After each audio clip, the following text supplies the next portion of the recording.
Billy, Atlanta, Georgia, on Sirius Satellite. Go. Hey, Mark, I appreciate it. You're doing a great work. Thank you.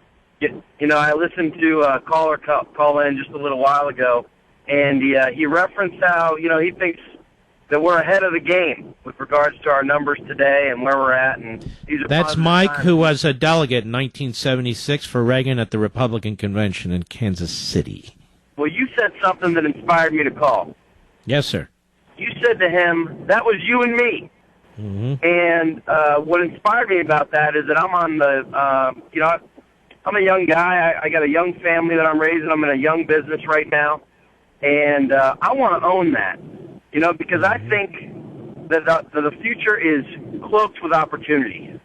The leaders today are being shaped by what we're witnessing. And, you know, I think that there are people my age that are just on fire right now. Mm-hmm. And nothing ever changes until the pain is great enough. And maybe, just maybe, the pain is getting dialed up to be great enough right now for people to start getting engaged and start, you know, standing for things again. Billy, how old are you? You said that, 34. You're brilliant points. And I'm going to tell you something, Billy. I'm with you.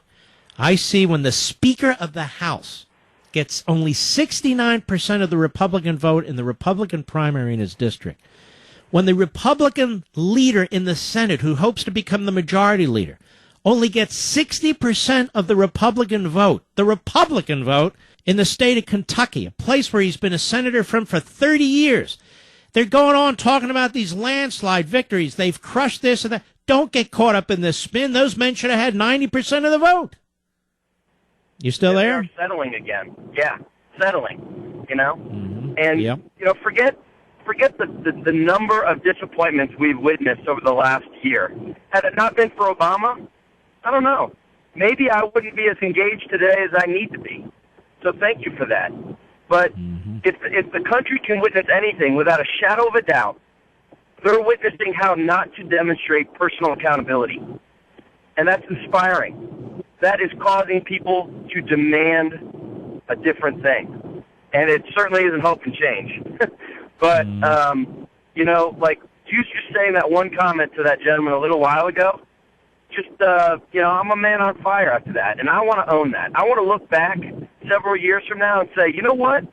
I was a part of that. I helped put this country back on the tracks again.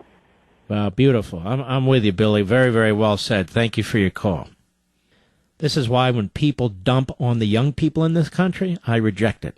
Of course there's bad apples in every generation, but this broad stroke, this broad brush, look at them, and I'm going, wait a minute.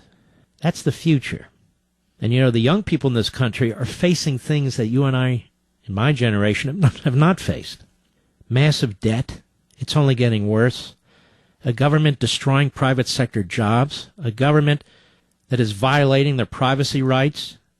A government that's destroying their health care. A government that's burdening them with massive student loans and so forth. And then we blame them? I don't think so.